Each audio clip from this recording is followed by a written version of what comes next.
A minha origem é uma origem assim muito humilde. Meus pais são agricultores, né? Nós nascemos no roçado, trabalhei no roçado, mas eu sempre desejei a vocação sacerdotal. Porém, meus pais não tinham como me colocar na cidade para estudar. Então, eu fiquei ali. E o que, assim, Deus promete, Deus dá. Eu pedia muito a Deus, nas minhas orações, para iluminar algo para que eu pudesse realizar a minha vocação.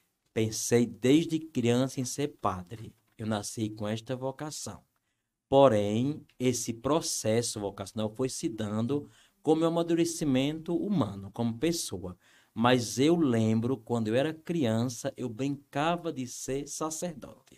Estava ali meus irmãos, Essa eu era a era minha o curiosidade. padre, celebrava a missa para eles. E eu estava ali com a minha família, e meu momento de brincadeira com a família, com os irmãos, com os colegas, era de ser padre. Porém, como eu disse a você, eu não tinha como chegar a esse objetivo humanamente, de pessoas não uma pessoa. Aguiar sempre pertenceu paroquialmente a Coremas. E aqui trabalhou um homem chamado Dom Eliseu Gomes de Oliveira, que era bispo emérito e trabalhou aqui por mais de 7 anos. Ouvi Então, um falar. dia, celebrando uma comunidade de Aguiar, chamada Ave Maria, ele disse para a comunidade: se tem alguém aqui que quer ser sacerdote, procure a minha secretária Marina Boa ali na sacristia. Então, eu fui ali com a tia minha e disse para ele que queria ser padre. Não poderia porque eu estava no sítio, na zona rural, e não tinha como estudar. Ele colocou a mão na minha cabeça e disse assim: hoje mesmo eu vou falar com uma pessoa do conselho da paróquia para ler a coisa na cidade. Ele falou com uma senhora chamada Fátima Soares. A senhora me acolheu na sua casa por 6 anos, de 89 a 95, né? E uma coisa muito forte para mim foi assim, essa entrega desde criança. Eu nunca tive dúvida da minha vocação, não. Assim, eu sabia que tinha esta vocação e eu não sabia como chegar a esta vocação, mas Deus foi iluminando, colocando anjos na minha vida e eu fui realizando a minha vocação sacerdotal, entendeu? A vocação de Assis é um chamado misterioso.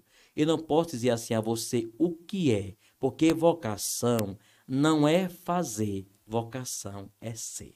Então, é um dom de Deus, é um mistério de cada pessoa que é chamada a esta vocação, e é Deus que vai preparando o homem para esta vocação. Como diz São João, Deus não escolhe os capacitados, mas Deus capacita os escolhidos. Então, Deus me escolheu, Deus me capacitou, sei que sou humano e sou pecador, mas Deus me fez sacerdote e estou aqui como sacerdote, entendeu? Desta vocação é um dom.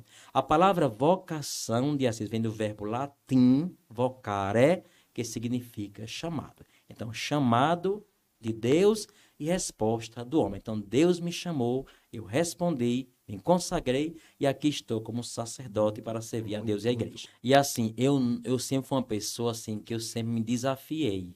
Eu nunca tive medo, eu sempre tive coragem, né? E uma coisa assim muito forte na minha vida, assim, que eu tenho como um marco da minha história, é o meu testemunho de vida. Assim, para mim, a coisa mais preciosa no meu sacerdócio é testemunhar a minha vocação. Então, assim, eu sou padre, eu gosto de ser padre e eu vivo a minha vocação. Então, onde eu passar, eu quero que a pessoa me entenda, ali está o Padre Francisco. Eu não procuro ter algo além do meu sacerdócio. Na minha vida já teve quando para ser professor, eu nunca quis, porque eu sempre achei que devo consagrar cada dia a minha vida a esta vocação que Deus me deu, que é a vocação Aceitou o sacerdotal. chamado.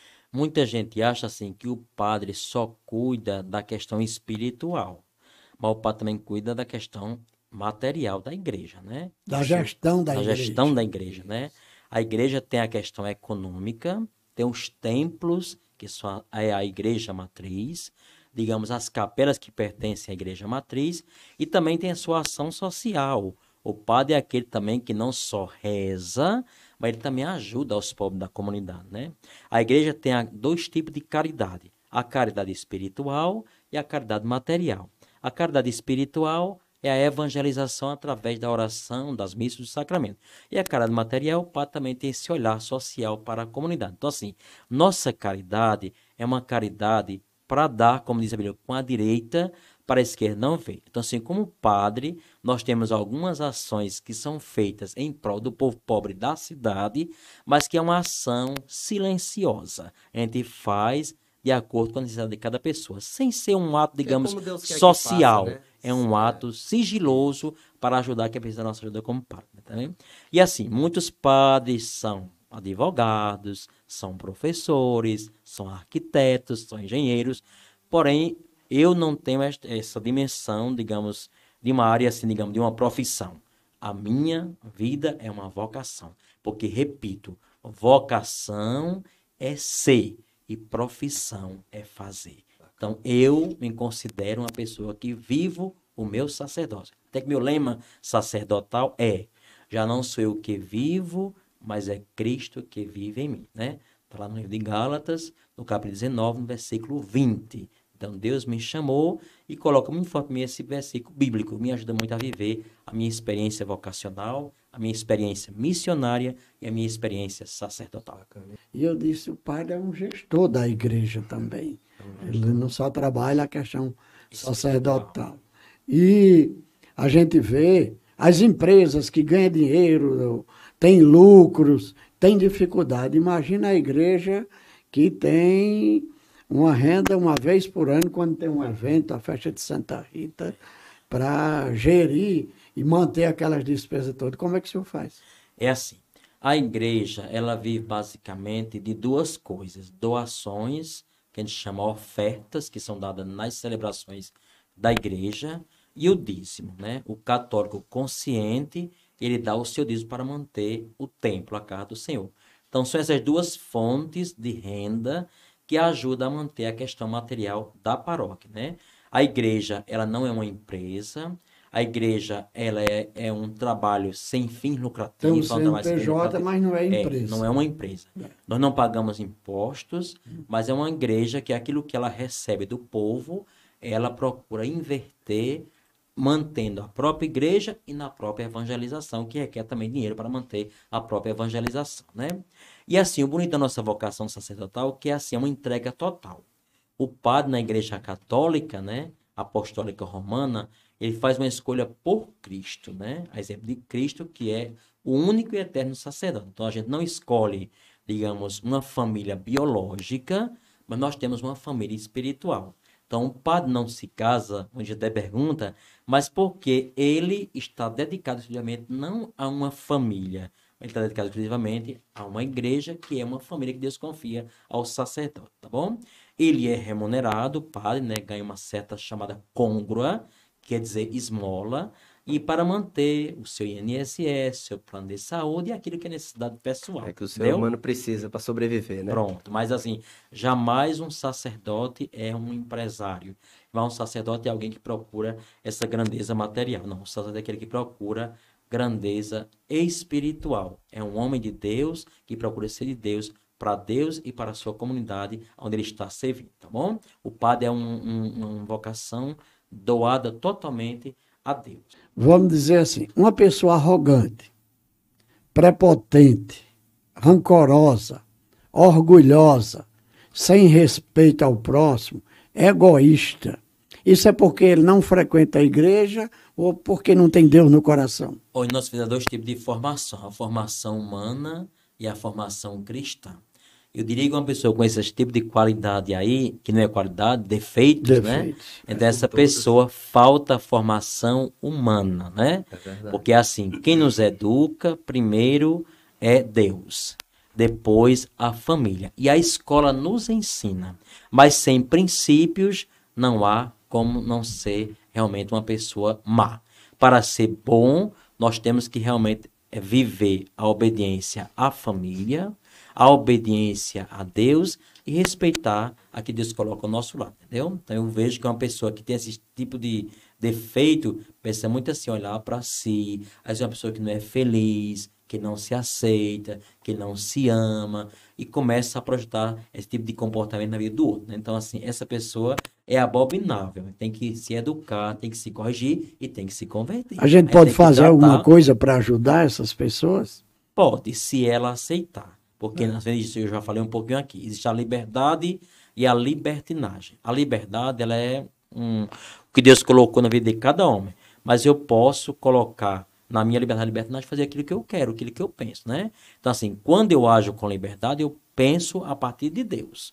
Deus que me dá os princípios para eu viver. minha família e Deus. Mas quando eu coloco a libertinagem, então eu vou ver aquilo que eu quero, que o mundo quer, e às vezes não é a minha vida feliz, mas a minha vida destrutiva, destruir a própria vida. Padre Francisco, o senhor falou aí em princípios, o respeito ao próximo, a honestidade, a humildade, a empatia, que é se colocar no lugar do outro, o senso de justiça, a educação, a solidariedade, a ética, está enquadrado nesses princípios para a pessoa E como está? ser mais humana nessa vida? Eu acho que precisa muito assim, essa dimensão humana é algo assim muito forte. O que você falou condiz muito assim com o que Deus quer para uma pessoa. Então, esses princípios aí são princípios importantes e são indispensáveis, né? Como eu falei, do valor da família. Então, se você vive uma vida pautada nesse princípio, aí você é um bom cristão, um bom homem, um bom profissional, um homem de Deus. Então, é muito importante viver aquilo que é certo, porque o que é certo e o que é errado é errado. Então, defeito é defeito. Todos temos, virtude é virtude. Mas tem que saber que quem tem que ser mais são as nossas virtudes e não os nossos defeitos. A humildade é uma característica importante para a pessoa, porque o camarada diz assim, aquele fulano é humilde, fala com todo mundo, mas isso aí não é humildade, é educação, né?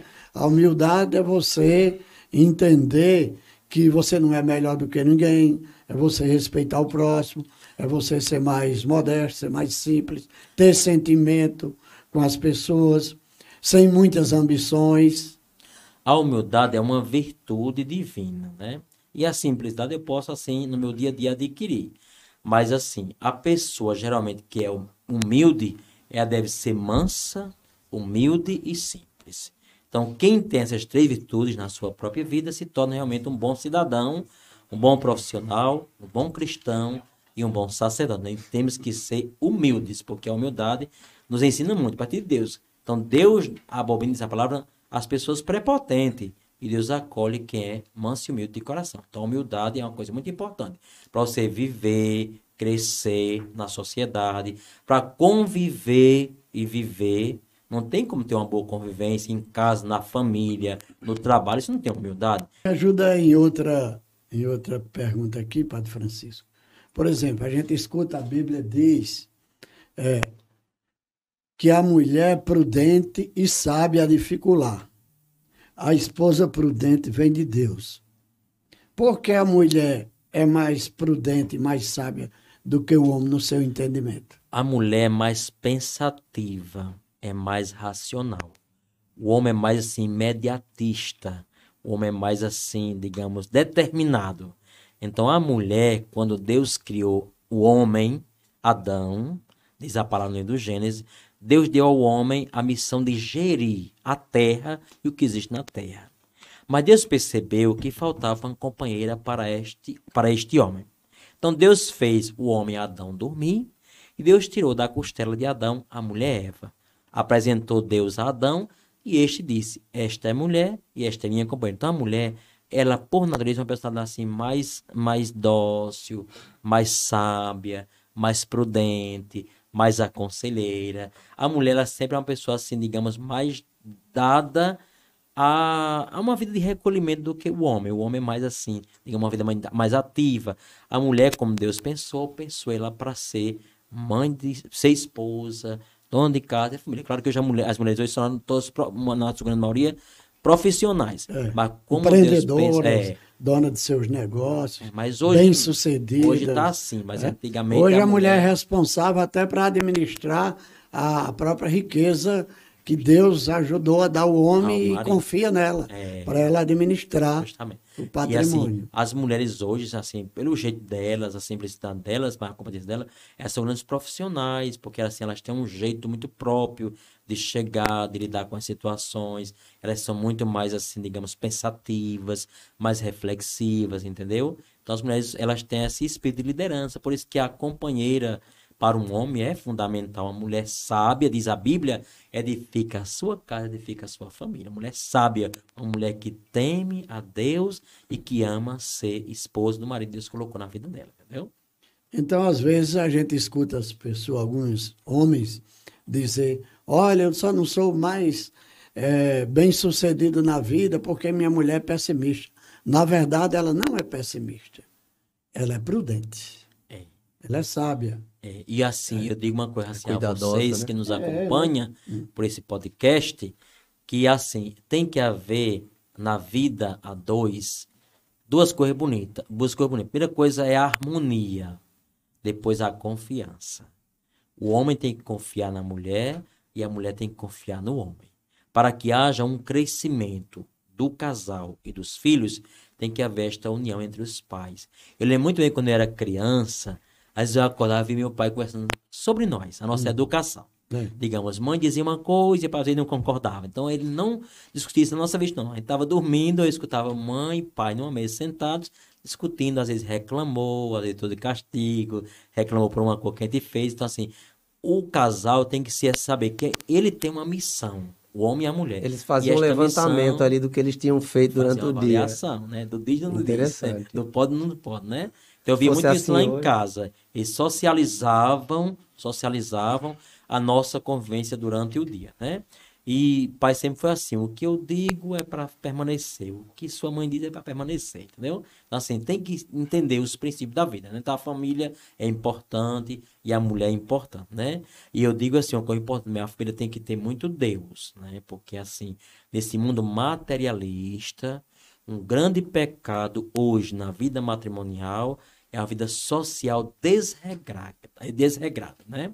O casal tem que ter vida social, mas o casal tem que ter princípio. Saber que isso pode e isso não pode. Porque o pai e a mãe informam seu filho com duas coisas, preste bem atenção. Com a palavra e com o exemplo. Se não tiver exemplo, a palavra não funciona, né? É verdade. Hoje os filhos estão com os ouvidos tampados para o que os pais dizem e com os olhos abertos para o que os pais estão expressando e vivendo na vida, digamos, do convívio social e familiar. O convívio social, eu acho ele importante demais na vida conjugal e na vida familiar. Mas, às vezes, acontecem essas coisas diferentes. Eu, outro dia, conversava com uma pessoa e eu disse, são dois irmãos numa casa. Eu disse, mas, rapaz, por que você bebe tanto? Ele disse, porque meu pai bebia. Aí eu encontrei o outro dia, eu disse, por que você não bebe? Ele disse, porque meu pai bebia. E eu via que aquilo não era para ser feito, eu nunca bebi. E então, o outro, é uma questão irmão, de opção, né? Cada um tem um pensamento. Mas o exemplo que o pai deu não era o exemplo ideal. Bom era que ele não bebesse para poder ele seguir. E a gente vê muitas pessoas que frequentam a igreja, que levam os filhos para a igreja, eles... E eu escutando outro dia a palavra, aí eu vi um grande mestre dizer, até Deus recomeçou. Deus recomeçou? Deus recomeçou como eles? Na Arca de Noé. Foi um recomeço naquela época. E eu digo, rapaz, se Deus recomeçou, por que nós não podemos recomeçar? Então, a gente sempre tem que ter projetos. Outro dia eu assisti um programa, até um podcast, um senhor com 87 anos.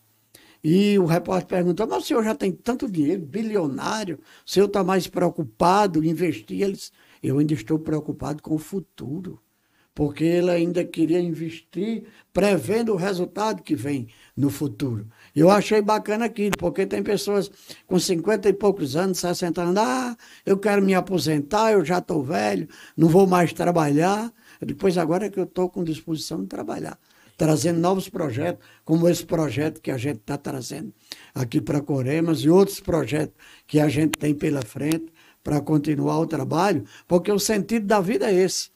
É você trabalhar, é você ser empreendedor, é você ter fé em Deus, é você ter amigos, é você ajudar as pessoas na hora que pode. Então, eu sempre me preocupei com isso. E a gente tem que superar, recomeçar e reconstruir a vida pessoal, a vida de negócio, a vida em todos os aspectos. Recomeçar é uma palavra muito importante na nossa vida humana e cristã. Somente quem recomeça é quem reconhece. Então, se eu reconheço que estou diante de um erro, eu recomeço. E eu recomeço para melhorar. O recomeço é para ser uma nova pessoa, seja qual for a situação na minha vida, seja uma situação, digamos, social, política, profissional, educacional, mas assim, recomeçar para fazer o melhor com essa minha vida. Então, recomeçar para nós cristãos, lembra a palavra conversão. Então, Deus recomeça por quê? Deus chama o povo para a conversão. Então, Deus chama o povo para a conversão e dá ao povo uma nova oportunidade. O povo de Israel, se você achar de Israel, né? O povo foi até a Babilônia, sofreu muito, mas Deus enviou os profetas para evangelizar e o povo procurou recomeçar e Deus abraçou aquele povo, né? O povo quebrou a antiga aliança, e Deus fez, são os 10 mandamentos, e Deus enviou os profetas para recomeçar com o povo a história da salvação. E concretizou a história da salvação com Jesus, que veio para ser a nova e eterna aliança, que é salvar a humanidade. Então, recomeçar é você reconhecer seu erro, corrigir seu erro e procurar viver uma virtude que cubra aquele defeito que para você é algo que lhe atrapalhou, lhe fez mal. Então, recomeçar é muito importante na vida. Sem recomeço, não há vitória. Então, para ter vitória, tem que recomeçar. E o recomeço, além do aprendizado que essa pessoa teve durante esse período que cometeu falhas, que aconteceu as coisas, tem também uma situação que todo recomeço não é como o começo. Não. Porque você já tem uma história, você já tem uma estrutura, você já passou por um exemplo, você vai ter mais cuidado, vez, né? Você vai ser como uma mulher mais prudente, mais sábio para não cometer falhas, ser mais, eu não quero dizer maduro, eu quero dizer ser mais... ter mais maturidade, né? Que maturidade não é só envelhecimento, é aprendizado, que a gente vê todos os dias, não é? Mas, para concluir, eu estava escutando sua fala domingo, o senhor falou assim, amar a Deus e amar o próximo. Tem pessoas que amam a Deus que nem sabe, nem conhece, nem convive com Deus, e não ama o próximo, que ele está perto todos os dias. Para a gente concluir o nosso trabalho de hoje. Então a Bíblia diz que a gente deve ver o primeiro amor e o segundo amor. O primeiro amor é amar a Deus e o segundo amor é amar o próximo. Quando Jesus chegou a este mundo, né, ele encontrou, já que Deus deu a Moisés no Antigo Testamento, os 10 mandamentos. Ele resumiu os 10 mandamentos em 2. O amor a Deus e o amor ao próximo. E diz São João, no seu evangelho, que quem diz que ama a Deus, que nunca viu, e não ama o seu próximo, é um mentiroso. Né? Então, assim, o amor tem que ser um amor paterno, filial, e tem que ser um amor também comunitário, um amor social. Né? Tem que amar as pessoas. Existem 3 tipos de amor. O amor ágape, o amor eros e o amor filia. Então, o cristão tem que saber que ele tem que amar como Deus quer, com este amor ágape, este amor cristão, o amor da criação, que é o amor eros, como Deus disse a Adão e Eva, crescer e multiplicar, e o amor filia, que é o amor dos irmãos. Então, eu agradeço de as considerações finais agora. A Edilson Pereira, esse querido irmão, que quando eu cheguei aqui me acolheu com a sua esposa, doutora Chaguinha, que faleceu do Covid, mas era uma pessoa assim maravilhosa nessa cidade, foi uma política, ele também é um homem político aqui na cidade, mas é uma pessoa cristã que participa muito bem da nossa igreja, sempre está lá na missa aos domingos. Essa de Assis, também esse irmão, também de caminhada, que é cristão, que trabalha na área cultural aqui de Corema, né? Ele é uma pessoa que valoriza muito a arte, né? A cultura de Coremas. É uma pessoa que é um filho da terra que ama esta cidade. Então, a ele, nosso muito obrigado. Agradeço. E aos que estão na sonoplastia também, nosso muito obrigado a vocês que estão aqui controlando este ambiente, este espaço, né? Este meio de comunicação. E a você que nos acompanhou. A você, muito obrigado pela atenção. Deus possa lhe abençoar e que fiquem unidos a este canal, porque tem muita coisa boa a lhe oferecer. Então, a todos, Deus possa abençoar. Um dia, uma tarde, uma noite bem abençoada. Deus possa estar com cada um de vocês. Então, a vocês, muito obrigado de coração. No futuro, nós vamos convidar o Senhor novamente. Nós agradecemos aqui, queremos agradecer a todos os internautas, a todas aquelas pessoas que nos acompanharam. Nosso agradecimento especial ao senhor Padre Francisco. Quero parabenizar todos os membros da igreja, mas em especial o grupo de evangelização, o Terço do Poder, que teve a oportunidade de vir aqui na nossa casa, e eu de vez em quando acompanho na casa de alguém. Essa semana nós acompanhamos lá na Mãe d'Água, na capela da Mãe d'Água, a convite de Dona Lourdes, e isso é uma honra para nós. Eu acho que a felicidade é isso, é encontrar as pessoas, ter amigo, ajudar a crescer, fazer alguma coisa por alguém, viver bem, transmitir coisas positivas. Então, o nosso intuito desse estúdio, desse canal, é ajudar as pessoas a ficar mais conhecida e as pessoas terem a oportunidade de falar, contar sua história. Nós vamos trazer na próxima semana, todas as quintas-feiras, nós vamos estar aqui trabalhando. Quero parabenizar, agradecer não, parabenizar essa equipe, a Onia Júnior, esse talentoso técnico, a Tarsiliano, esse grande profissional, a Wesley, esse jovem que está aqui se integrando a gente, a Diacis Pires, que não mede distância, a gente esqueceu de falar aqui, há anos atrás, ele disse, Arilson, vamos fazer uma história de tua vida? Vamos fazer um filme? Eu digo, eu tenho história para fazer um filme. E a gente fez um filme bacana, sem falar em política. Contou minha história. Apenas encerrei lá assinando o livro de posse, mas foi uma história bacana, uma história tranquila. E esse trabalho aqui é assim, às vezes as pessoas pensam que a nossa preocupação aqui é política. A nossa preocupação aqui é de levar informações às pessoas, de integrar mais o grupo. Agradecer a Jane Marla, minha sobrinha, que sempre tem nos acompanhado aqui em Corema em todos os momentos, momento difícil, em momento de vitória, de alegria, de tristeza, sempre esteve aqui abraçando. Ela disse que é uma sobrinha e eu digo que é uma filha que eu não tive, né? Eu só tenho 2 filhos homens e eles estão parabenizando também, desde o início que eu disse, todos os 2, sério, parabéns, muito bem, pai. Siga seu projeto, que a gente está aqui lhe acompanhando e assistindo. Eu quero mandar um abraço para eles, eu tenho certeza que eles estão acompanhando. Muito agradecido ao senhor e a toda a classe religiosa de Coremas. Um grande abraço e que Deus abençoe a todos. E eu vou finalizar aqui também agradecendo a presença do padre, né? Não vou falar o nome de toda a equipe, porque Edilson já falou. Vou citar só o nome de um dos colaboradores, que é Rodrigo. Sim, Rodrigo. Rodrigo, que é o nosso... Que não está aqui agora. Que ele faz a questão do merchan para a gente nas redes sociais. A ausência E quero agradecer ao público que esteve presente aí com a gente. Pedir mais uma vez para comentar, dar a sua opinião, dizer o que está legal, o que não está tão legal. Curtir, principalmente compartilhar, para a gente poder crescer e trazer mais informação para todo o povo, para todas as pessoas. E quero agradecer também a minha família, que está sempre me apoiando aí em todas as minhas empreitadas, né? Esse é um trabalho muito difícil. Se a gente não tiver apoio de quem está ao nosso redor, as coisas não acontecem, né, Edilson? Eu esqueci aqui de falar no nome de minha nora, Juliana, que tem dado muito, toda semana abre aqui e diz, eita, que como é complicado. Está trabalho mesmo, você pensa que é fácil. É o que eu ia dizer, e a parece meu coisa de neto, maluco. Pedro e Miguel, que eu acredito que eles também estão acompanhando por aí. E a gente recebe até nome de doido, né? Quando tá gravando o filme, esses caras são malucos. É isso aí, um abraço muito obrigado, a todos, um abraço a todos, que Deus continue iluminando. Valeu.